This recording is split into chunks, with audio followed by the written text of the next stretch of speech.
Let's talk health now, and the German government has supported Ghana's vaccine manufacturing plans with the development of a roadmap intended to transform the country into a Pan-African vaccine manufacturing hub. This was part of activities to commemorate World Health Day, observed worldwide on April the 7th every year.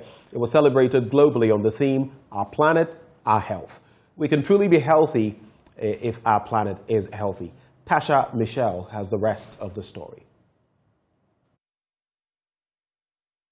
The German Development Corporation commemorated the day on the theme 2 years of COVID management in Ghana, lessons and interventions towards a better Ghana.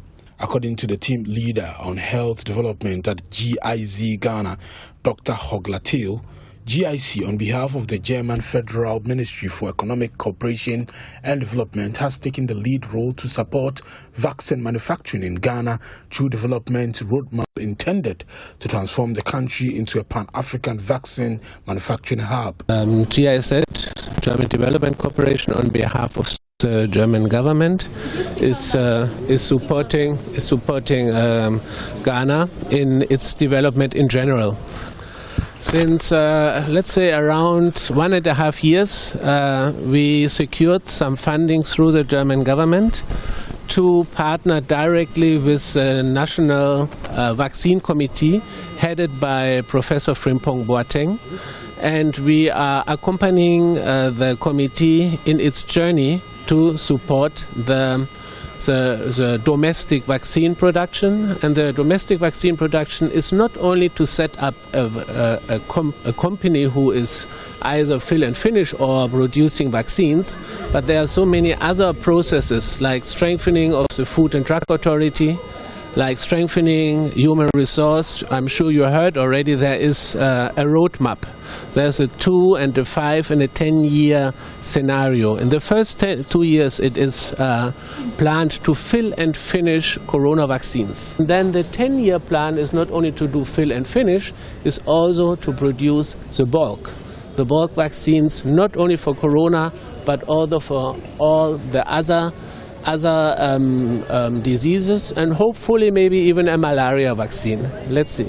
Speaking at the event, the Presidential Advisor on Health, Dr. Anthony Insian Asari, also said, although the pandemic brought adverse effect on the economy, it has also helped to strengthen the health sector. In fact, I would say that the pandemic, as a Presidential Advisor, since the pandemic broke out, I said, Lord, we've now listened to the cry of us, health professionals, because health became a very important aspect of the day-to-day governance of this country.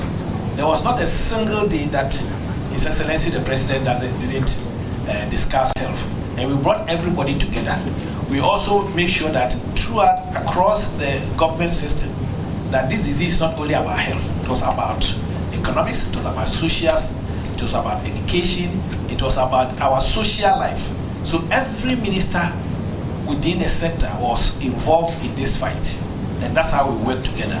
And more importantly, civil society and the private sector and our partners were also very important.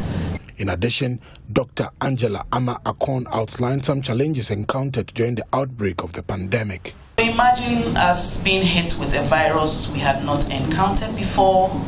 We did not know its character.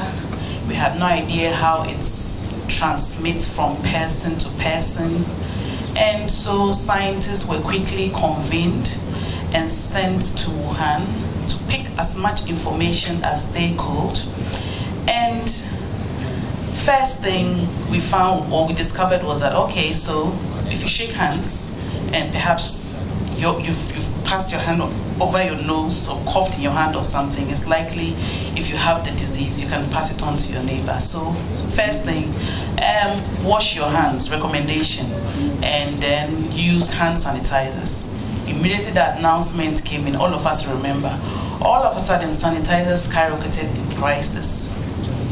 Coughing, sneezing, so let's wear masks so that you can protect yourself and you can break the transmission. Immediately that announcement came in, nose masks started running short. So these were huge challenges across nations. Countries actually put in place laws to prohibit exports, and things like that. And a lot of countries were relying on the very few who were actually producing these